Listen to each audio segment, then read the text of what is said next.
하나님께서 우리에게 주시는 말씀 함께 보시겠습니다. 미가서 말씀입니다. 미가서 구약 1295페이지 근처에 있습니다. 6장 6절부터 8절 말씀입니다. 우리 한 절 한 절 교독하고 마지막 절 합독하겠습니다.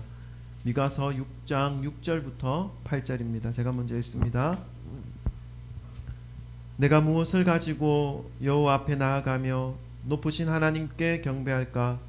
내가 번제물로 1년 된 송아지를 가지고 그 앞에 나아갈까? 여호와께서 천천의 수장이나 만만의 강물 같은 기름을 기뻐하실까? 내 허물을 위하여 내 마다들을 내 영혼의 죄로 말미암아 내 몸의 열매를 드릴까? 다 같이 읽습니다. 사람아, 주께서 선한 것이 무엇임을 내게 보이셨나니 여호와께서 내게 구하시는 것은 오직 정의를 행하며 인자를 사랑하며 겸손하게 내 하나님과 함께 행하는 것이니 아니냐. 아멘. 할렐루야. 아멘. 주 예수 그리스도 이름을 찬양합니다. 네, 어제 모처럼 교회 성도님들과 함께 양화진 선교사님이 묻혀있는 기념관에 다녀왔습니다. 몇 주간 우리나라의 복음을 전하며 온몸을 던지며 희생해 주셨던 선교사님에 대한 공부를 오후 예배 시간을 통해서 진행했습니다. 그리고 나서 이제 방문하면서 거기에 설명하시는 분들의 설명을 들으니까 더 머릿속에 남고 마음에 더 다가오는 것을 느낄 수가 있었습니다. 몇 장 사진을 준비했는데 이 사진은요, 이 기념관 앞에 딱 들어가니까 조명으로 이 글씨를 딱 새겨놨더라고요. 그래서 제 카메라로 찍었습니다. 핸드폰 카메라로. 잘 찍었죠? 제가 그래서 너무 은혜가 돼서 제 카톡 배경사진으로 바꿔놨습니다. 네, 그 다음요, 이제 설명 듣는 모습들입니다. 네, 좀 더 많이 가면 좋겠다는 생각이 좀 들었습니다. 또 네, 바깥에 이제 선교사님들 묘지를 보면서 또 설명을 듣고 있는 중입니다. 네, 그리고 네, 여기 그때 이 묘를 봤는데 그때 이제 기록된 그 유언이 적혀 있었어요. 이분의 유언 뭐라고 적혀 있냐면, 영국 분인데 기자거든요. 헤이거 특사로 보내져서 조선에 지금 핍박을 온 세계에 알렸던 분인데, 이분이 마지막에 뭐라고 했냐면, 나는 웨스트민스터 사원에 묻히기보다 한국 땅에 묻히기를 원한다. 이 말을 이제 유언으로 하고 한국 땅에 오셔서 묻히셨습니다. 그래서 이 글을 보면서 제가 그때 대학생 때 너무 감동받아서 근데 오늘 그저께 어제네요. 갔더니 그 비석이 그대로 있더라고요. 너무 감격스러웠고 그때 그 생각들이 나서 사진을 찍어 왔습니다. 네, 그리고 네, 이제 설명 듣는 그 안에서 저 자리에 거의 3분의 2가 찼습니다. 아무도 안 오셨을 때 우리가 그냥 우리끼리 찍었고, 그 다음 네, 이렇게 갔다 왔습니다. 네, 끝입니다. 네, 아이고야. 네, 다음번 갈 때는 좀 더 많이 갔으면 좋겠다는 생각을 하면서 돌아왔습니다. 오늘도 우리가 서로 사랑하는 마음을 가지고 인사부터 먼저 나누고 말씀 받아야 되겠죠? 우리 다 같이 일어나셔서 돌아보시면서 사랑합니다, 축복합니다, 잘 오셨습니다, 할렐루야, 잘 오셨습니다. 오늘 이병옥 성도님도 오랜만에 왔네요. 할렐루야, 감사합니다. 아멘. 예, 너무 보기가 좋아요. 너무 좋습니다. 할렐루야.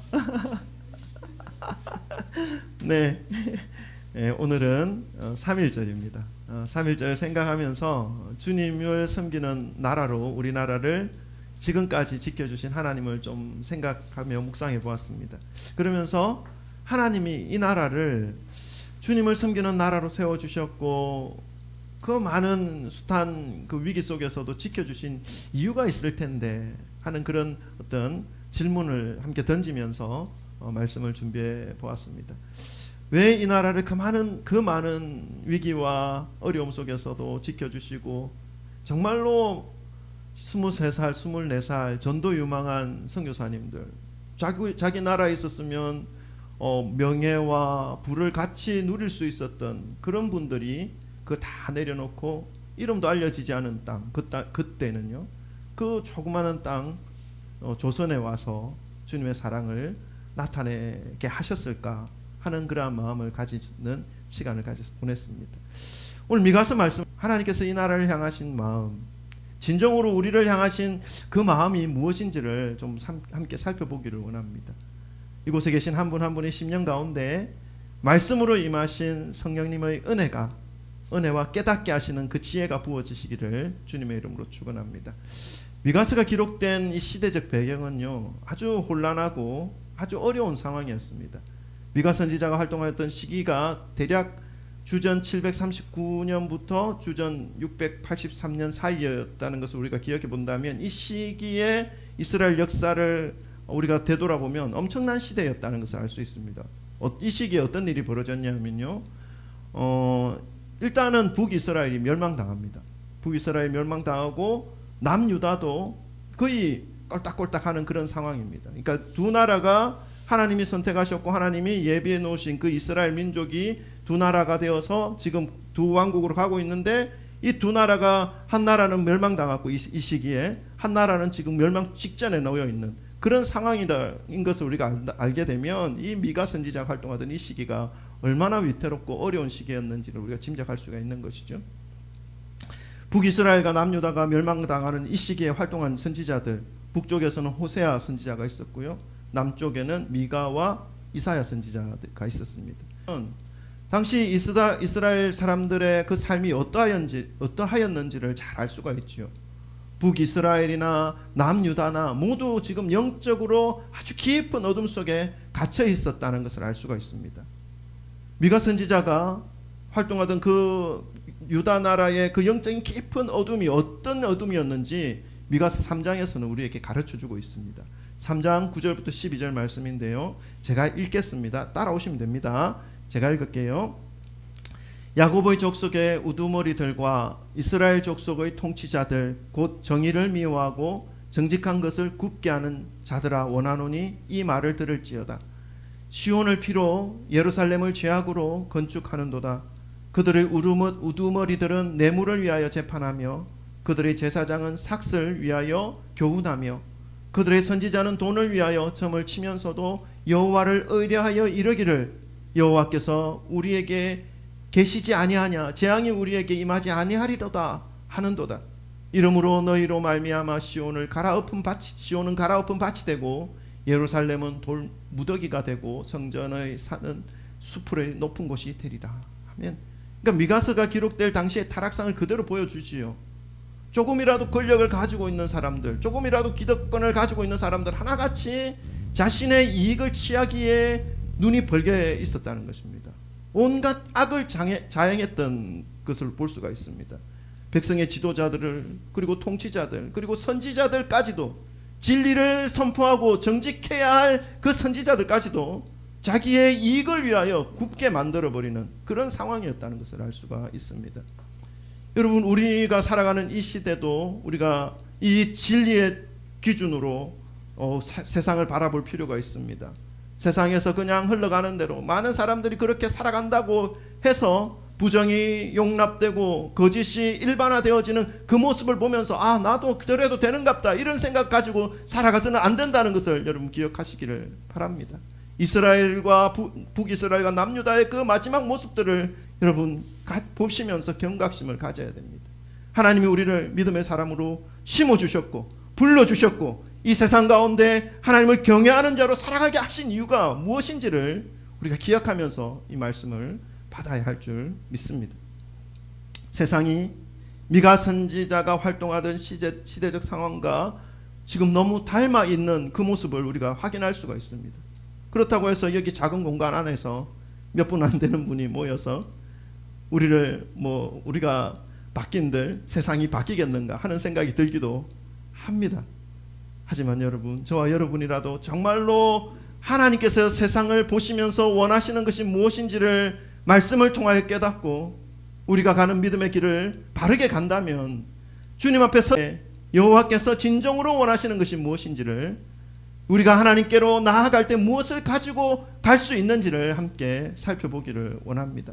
첫 번째는요, 하나님은 우리에게 정의를 원하신다는 것을 분명하게 가르쳐주고 있습니다. 우리가 한번 8절을 한번 읽어볼까요? 6장 8절입니다. 오늘 본문 말씀 8절부터 읽겠습니다. 우리 다 같이 함께 합독해 보겠습니다. 시작.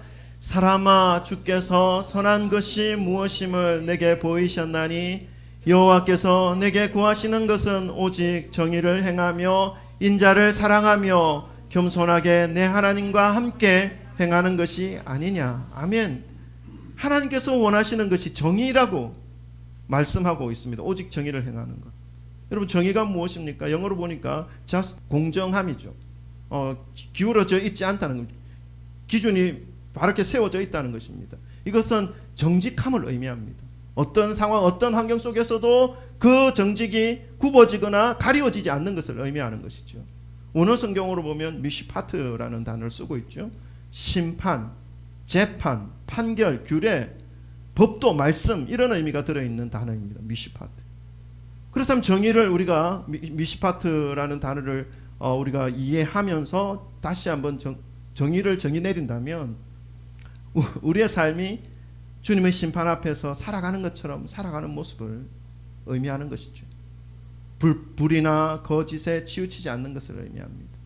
세상의 정치가, 세상의 문화가, 세상의 가치관이 성공을 위해 자신의 어떤 유익을 위해 거짓과 위선을 요구한다 하더라도 그것을 따르지 않는 그 삶의 기준을 명확히 하는 그 모습이 바로 정의인 것입니다. 좀 더 적극적인 의미로 설명을 드리면 우리의 삶이 하나님의 말씀, 하나님의 규례, 법도를 따라서 살아가는 것을 의미합니다. 그러니까 하나님의 말씀을 따라 살아가는 것은 바로 그 자체가 정의라는 의미를 말씀하고 있는 것이죠. 우리의 직장에서, 우리의 가정에서, 우리가 다니는 학교에서 삶을 살아가는 것 현장 곳곳에서 일어나는 그러한 온갖 그런 것들 있지 않습니까? 자신의 유익을 위하여 욕심을 부리며 거짓으로 뭔가를 만들어내는 그 모습을 바라보면서 나도 그게 동조할 것이 아니라 내가 손해를 보는 한이 있더라도 하나님의 공의가, 하나님의 정의가 세워지는 것을 더 원하고 더 간절히 바라는 그 모습, 이것이 정의인 것입니다. 그리고 어느 곳에 살아가든지 우리가 그곳에서 지켜야 할 규례와 법도가 있다는 것을 알 수가 있습니다. 거짓을 행하면 안 된다는 것은 모든 사람들이 다 잘 알고 있습니다. 그런데 자신의 이익을 위해 손해보지 않기 위해서 거짓과 위선을 쉽게 행해버리는 그 세상의 모습을 우리가 보면서 우리는 어떻게 해야 할 것인가? 하나님이 보시고 계시는데 하나님이 원하시는 것이 무엇인가? 우리가 기억하면서 이 삶을, 우리의 삶을 바르게 해나가야 할 필요가 있다는 것입니다. 가만히 생각해 보십시오, 여러분. 그 거짓과 위선의 삶은 사실 지금 당장에 뭔가 이익을 취하는 것 같고 뭔가 배가 채워지는 것 같아서 좋아 보이고 부러움을 살 수는 있지만 얼마 가지 못합니다. 오래 가지 못한다는 것입니다. 그리고 그렇다 하더라도 그 배가 채워지고 자신의 유익을 찾는다 하더라도 그 거짓된 삶 속에는요, 평안함이 없습니다. 잠시 잠깐의 눈속임으로 성공한 듯하게 보이지만 하나님은 그 삶 가운데 그것을 찾는 것이 아니라 정의를 찾는다 말씀하고 있습니다. 하나님께서 정의를 찾으실 때 그 모든 것들이 물거품이 된다는 사실을 우리는 기억할 필요가 있습니다. 우리가 정의를 행하며 하나님의 말씀과 규례와 법도 안에서 살아가게 될 때에 우리는 안전함을 누릴 수가 있습니다. 평안함을 누릴 수가 있는 것입니다. 그래서 여러분, 인생의 그 살아가는 큰 힘, 가장 강력한 무기는 무엇인지 아십니까? 어떤 육신의 강력한 힘이 뭐라고 생각할 수도 있지만, 자기가 가지고 있는 재력이라고 생각할 수도 있지만 아닙니다, 여러분. 인생을 살아가는 데 있어 가장 큰 힘은 정직함입니다. 왜 그러냐면요, 정직한 삶 속에는 어느 환경, 어떤 형편, 누구 앞에 서더라도 위축되지 않기 때문에 그렇습니다. 당당할 수 있기 때문에 그렇습니다. 그것이 삶의 가장 큰 무기가 되는 것이죠. 오늘 하나님께서 우리에게 찾으시는 것이 바로 그 정의, 그 정직, 그것이라는 것을 기억하시고 정의롭게 살아가시기를 주님의 이름으로 축원합니다. 오늘 미가 선지자를 통해서 이스라엘 백성들에게 또한 저희들에게 하나님께서 원하시는 것이 무엇인지 또 말씀하고 있습니다. 6절과 7절 말씀입니다. 이것도 한번, 이 말씀도 한번 읽어보시겠습니다. 다 같이 읽습니다. 시작. 내가 무엇을 가지고 여호와 앞에 나아가며 높으신 하나님께 경배할까? 내가 번제물로 1년 된 송아지를 가지고 그 앞에 나아갈까? 여호와께서 천천의 수양이나 만만의 강물 같은 기름을 기뻐하실까? 내 허물을 위하여 내 맏아들을 내 영혼의 죄로 말미암아 내 몸을 열매로 드릴까? 내 몸의 열매를 드릴까? 여러 가지 많은 예물, 하나님 앞에 바쳐드릴 그러한 예물을 가지고 하나님 앞에 가더라도 하나님이 원하시는 것은 그것이 아니라 정의라는 것입니다. 천천의 수양과 만만의 기름을 가지고 하나님 앞에 올려드린다 하더라도 그 삶 속에 하나님이 원하시는 것은 아니다. 너 속에 정직하냐?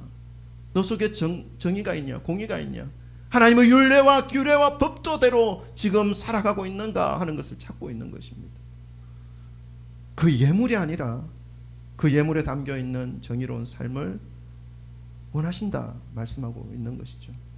1년 된 송아지도 천천의 수양도 만만의 기름도 그 어떤 것을 가지고 가더라도 정의로운 삶이 그 예물 속에 없다면 주님을 기쁘시게 주님께 합당한 경배를 드릴 수 없다는 것을 가르쳐주고 있습니다. 먼저 정의를 행하라 하는 것이죠. 정직하게 말씀을 붙잡고 살아가시는 저와 여러분 되시기를 주님의 이름으로 축원합니다. 여러분, 저는 우리 성진교회가 이런 교회가 되기를 원합니다. 여호와 하나님께서 성진교회와 우리 성도님들의 모든 것을 기뻐 받아주시는 교회와 성도가 되는 것을 바라고 소망합니다. 그렇기 위해서는 우리가 먼저 주님의 말씀을 붙잡고 정의를 따르는 것, 정의를 실천하는 것, 그 삶을 살아내는 것이죠. 그러한 진실된 교회가 되기를 소망하고 함께 그러한 교회를 만들어 가실 수 있기를 소망합니다.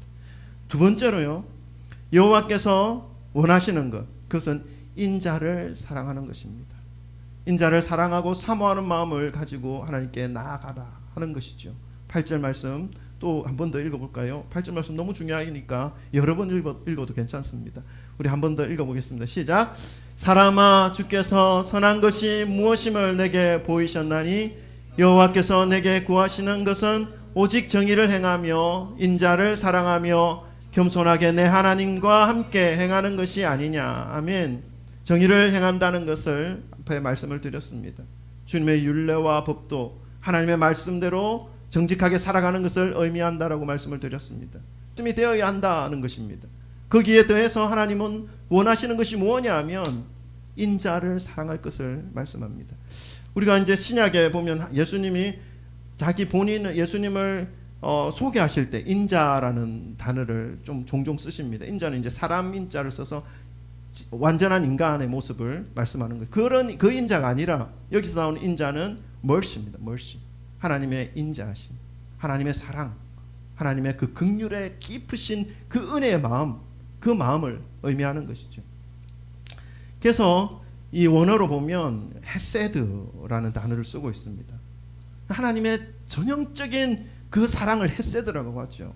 주님이 베풀어 주시는 그 사랑, 상황에 따라서 변화하는 이 변덕적인 그러한 사랑이 아니라 하나님께서 말씀으로 기록해 놓으시고 약속해 주신 그 사랑, 우리의 형편과 상관없이 하나님께로만 나아가면 품어주시겠다, 안아주시겠다, 지켜주시겠다. 너의 과거가 어떠하다 할지라도 예수 그리스도를 믿고 주님께로 나아온다면 품어주시겠다, 새롭게 하시겠다, 생명을 허락하시겠다, 구원하시겠다라고 하셨던 그 은혜, 헤세드입니다. 그 헤세드를 사랑하며,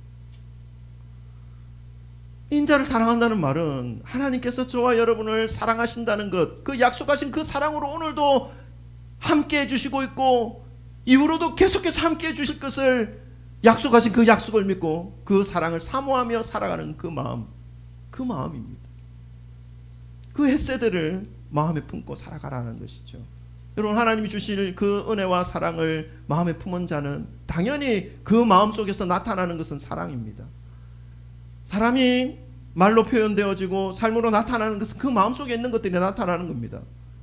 마음이 공허하고 마음이 허한 사람은요, 허기진 사람은 아무리 좋은 것들을 가지고 있고 아무리 많은 것들을 가지고 있어도 그 속에서 사랑이 나올 수가 없습니다. 그 넉넉함이 나올 수가 없습니다. 그러나 하나님의 사랑으로 가득 채워져 있으면 어디에 가든지 하나님의 사랑을 나타낼 수 있는 것이죠. 말로든 표현이든 얼굴 모습이든 우리 속에 있는 것이 나타나는 것입니다. 외부로. 그래서 하나님의 사랑을 품고 살아간다는 것은 그 사랑을 가지고 그 모습으로 살아가는 것을 의미하는 것이죠.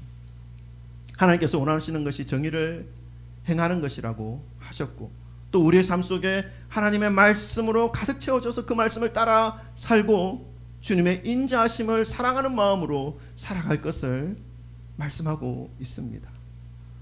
하나님의 사랑을 품고 살아가는 것이죠. 기준을 명확하게 해서 살아가되 사랑을 품으며 살아가는 것입니다. 우리 모든 성도님들이 하나님의 말씀을 붙잡고 하나님의 사랑을 사모하며 그 하나님의 사랑의 그 삶을 살아가심으로 주님이 받아주시는 그러한 예배를, 그러한 참된 예배를 하나님 앞에 올려드릴 수 있는 그런 저와 여러분 되시기를 주님의 이름으로 축원합니다. 세 번째입니다. 주님이 원하시는 것, 이 나라를 지켜주시고 이 나라를 끝까지 어둠의 터널 속에서도 붙잡아 주셔서 결국 하나님을 섬기는 나라로 세워주신 것, 그 이유는요, 정의를 행하고 인자를 사랑하며, 마지막입니다, 겸손히 하나님과 함께 행하는 것, 그것을 위한 모습, 위한 것인 것이죠. 우리 8절 한 번 더 읽어볼까요? 8절 오늘 여러 번 읽지만 좋은 말씀, 중요한 말씀, 정말 하나님이 원하시는 말씀, 그것이 무엇인지 알 수 있는 말씀입니다. 우리 한 번 더 읽어봅시다. 사람아, 주께서 선한 것이 무엇임을 내게 보이셨나니 여호와께서 내게 구하시는 것은 오직 정의를 행하며 인자를 사랑하며 겸손하게 내 하나님과 함께 행하는 것이 아니냐. 아멘. 겸손한 삶이라는 것입니다. 우리가 겸손하게 행한다라는 말을 할 때 자신을 낮추어 살아간다라는 그런 의미가 있습니다. 자신을 낮추는 무엇 앞에요? 누구 앞에요? 하나님 앞에. 이 겸손이라는 단어는 그러니까 하나님을 알면 알수록 너무나 자연스럽게 나타나는 모습입니다. 그러니까 하나님을 모르면요, 겸손할 수가 없습니다. 소유문답입니까? 소유문답의 그 항목 중에 나를 가장 잘 알 수 있는 방법은 무엇입니까? 라는 질문이 있습니다. 그것은 그 질문에 대한 대답이 뭐냐면 하나님을 아는 것입니다. 하나님을 알면 알수록 나를 더 잘합니다. 근데 하나님을 모르면 모를수록 나를 더 정말 몰라요. 그러니까 겸손해질 수가 없는 것이죠. 기고만장할 수밖에 없는 것이, 왜? 나 자신이 뭔지 모르니까. 겸손이라는 것은 하나님을 알면 알수록 너무나 자연스럽게 나타나는 우리의 모습입니다. 자기를 낮춘다는 그러한 의미도 있지만 신중하다, 조심스럽다 라는 그러한 의미를 가진 단어가 이 겸손입니다. 그러니까 조심하고 신중하고 그러한 마음으로 자신을 살피는 것, 그것이 겸손입니다. 그러니까 겸손한 사람은 자신의 삶을 신중하게 살피며 회개할 수 있는 그러한 삶으로 살아갈 수 있는 모습이죠. 반대로 교만한 사람은 하나님을 잘 모르니까 하나님 앞에서 자신의 모습이 어떠한지를 잘 파악이 안 되니까 회개할 수가 없습니다. 회개를 못합니다. 자신을 살피지 못하기 때문이죠. 함부로 행동할 수 있다는 것입니다. 함부로 말할 수 있다는 것입니다. 하나님 앞에 자신을 낮추며 말씀대로 살기 위해 신중하고 늘 주님의 뜻을 살피며 조심스럽게 살아가는 모습, 그것이 바로 그 성품이 바로 겸손이라는 것입니다. 하나님은 겸손히 내 하나님과 함께 행하는 것을 원하고 있다는 것이죠.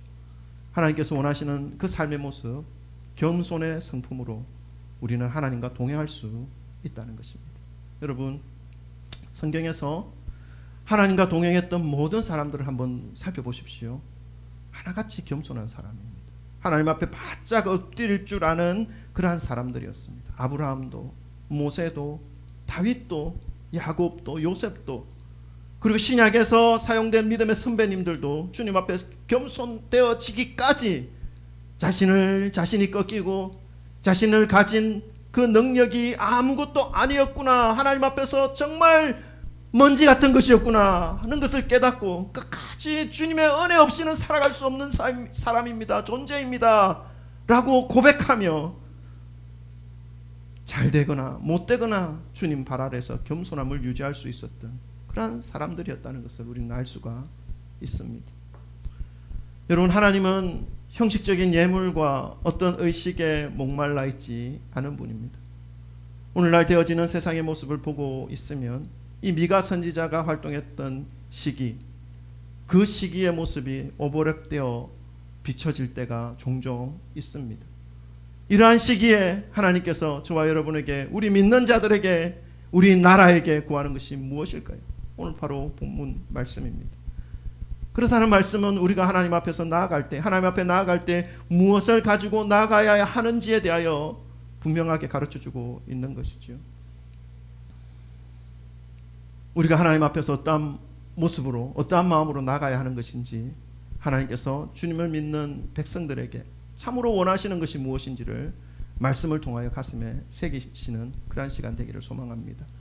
수많은 위기와 어려움 속에서도 이 나라를 지켜주시고 하나님을 믿는 나라로 세워주신 이유, 수많은 사람들이 있지 않습니까? 60억 70억의 사람들 중에 우리를 선택하셔서 주님의 은혜 받는 자리 가운데 인도하시고 하나님의 자녀의 자리에 앉게 하신 이유, 하나님 앞에서 정의를 행하며 인자 주님의 그 햇새들을 사랑하며 겸손히 하나님과 함께 살아가는 그러한 사람들로 세우시기 위하여, 그리고 그 모습으로 인하여 더 많은 사람들에게 하나님의 은혜와 구원의 메시지가 흘러갈 수 있게 하기 위하여 마지막 하나님 한 영혼이라도 구원의 그 대열 가운데 초청하는 그런 하나님의 안타까운 마음과 사랑의 마음을 표현할 수 있는 그런 믿음의 도구로, 사랑의 도구로 삼으시기 위하여 우리를 불러주시고 이 나라를 삼아주셨다는 사실을 여러분 기억하시기를 주님의 이름으로 축원합니다. 매일매일 매순간 매순간 주님 앞에 살아갈 때에 말씀으로 계시해 주시는 참된 정의를 붙잡으시고 주님이 보여주신 사랑의 그 가슴을 회복하심으로 겸손히 주님과 동행하시는 그러한 저와 여러분, 마지막 순간 주님 앞에 섰을 때에 주님 이렇게 살았습니다 라고 고백하며 하나님 품에 안겨 위로받으실 수 있는 그러한 저와 여러분 되시기를 주님의 이름으로 축원합니다. 우리 찬양할까요? 오래된 찬양인데 이 말씀과 이어지는 찬양이라 같이 드렸으면 좋겠습니다.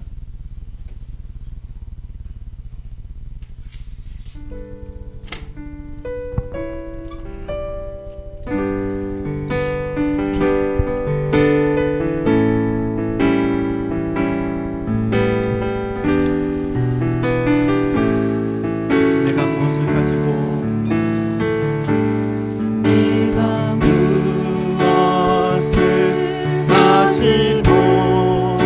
여호와 앞에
하나님 아버지 감사합니다.